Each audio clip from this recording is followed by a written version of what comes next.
Hare Krishna, Radhe Radhe. Welcome to my channel. तो जी कैसे हो आप सभी लोग। उम्मीद करती हूँ कि राधे कृष्ण जी की कृपा से आप सभी लोग अच्छे होंगे और स्वस्थ होंगे।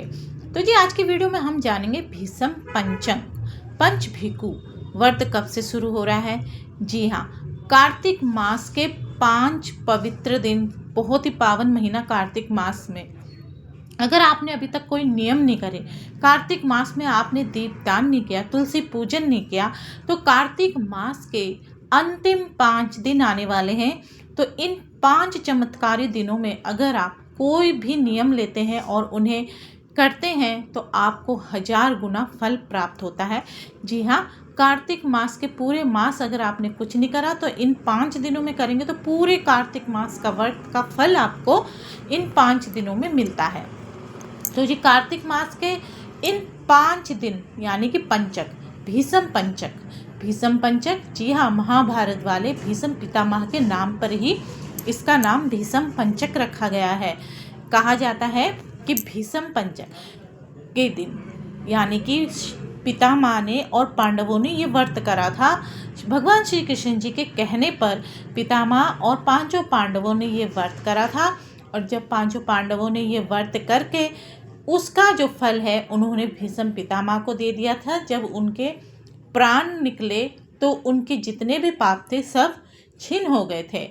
तो आप जानिए इस व्रत का कितना अधिक महत्व है, जो कि स्वयं भगवान श्री कृष्ण जी पांडव और भीष्म पितामह को बोला था इस व्रत को करने से। तो जी पंचक तो वैसे पंचक तिथि जो होती है शुभ नहीं मानी जाती, शास्त्रों में पंचकों को शुभ नहीं माना जाता है। तो वही देखिए कितनी बड़ी बात है, कार्तिक मास के 5 दिनों में अगर आप दीपदान करते हैं, कार्तिक स्नान करते हैं, तुलसी माता का पूजन करते हैं, आप जो भी नियम लेंगे तो आपको उसका 1000 गुना फल इन 5 दिनों में मिलते हैं। तो जी ये कार्तिक मास की देव उठनी एकादशी से लेकर कार्तिक मास की पूर्णिमा तिथि तक इस व्रतों का नियम का पालन किया जाता है, इसलिए इसे पंचक 5 दिनों का पर्व यानी भीषम पंचक कहा जाता है। तो जी कब आपको करना है ये कार्तिक मास में 5 दिन के ये भीषम पंचक के व्रत। तो जी भीषम पंचक के व्रत 5 दिनों के होते हैं और एकादशी तिथि पड़ रही है 12 नवंबर को। 12 नवंबर से 15 नवंबर को कार्तिक पूर्णिमा है।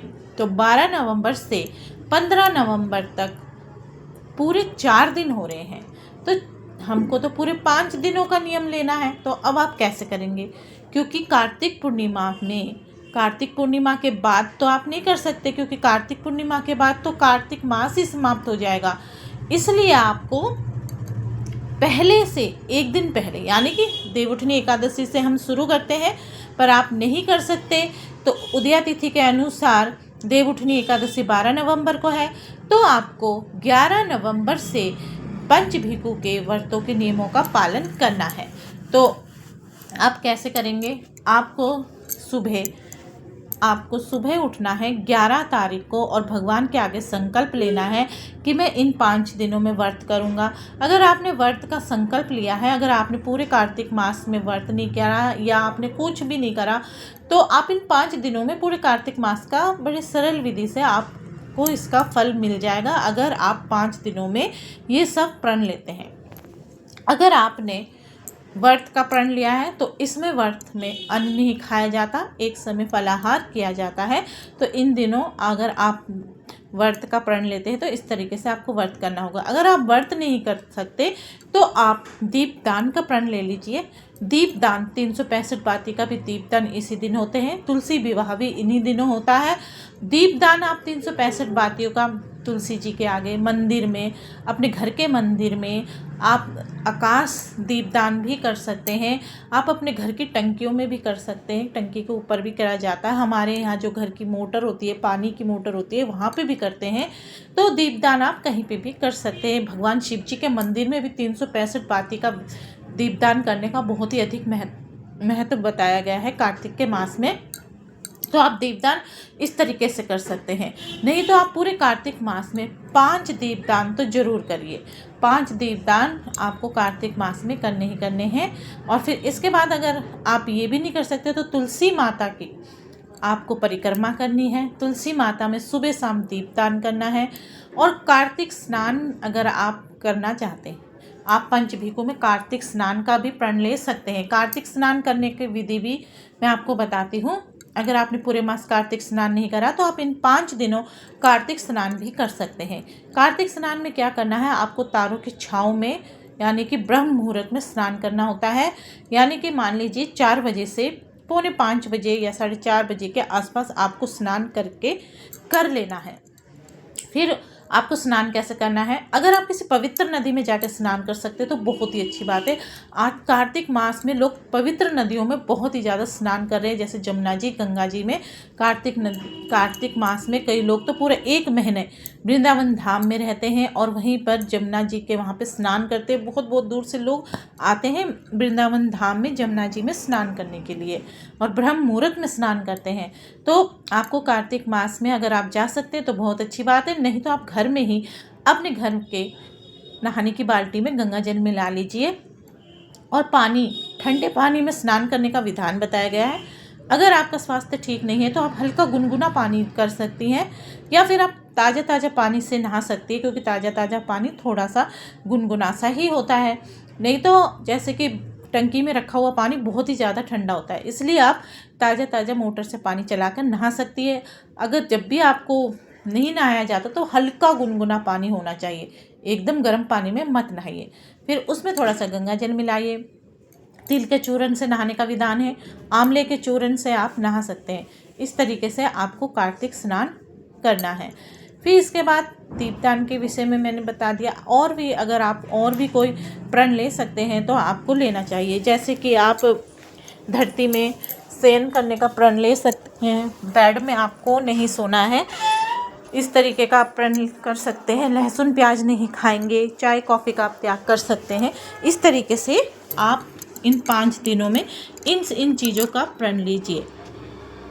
इन सब चीज़ों का प्रण लेने के बाद आपको 5 दिन तक इन सब चीज़ों के नियमों का पालन करना।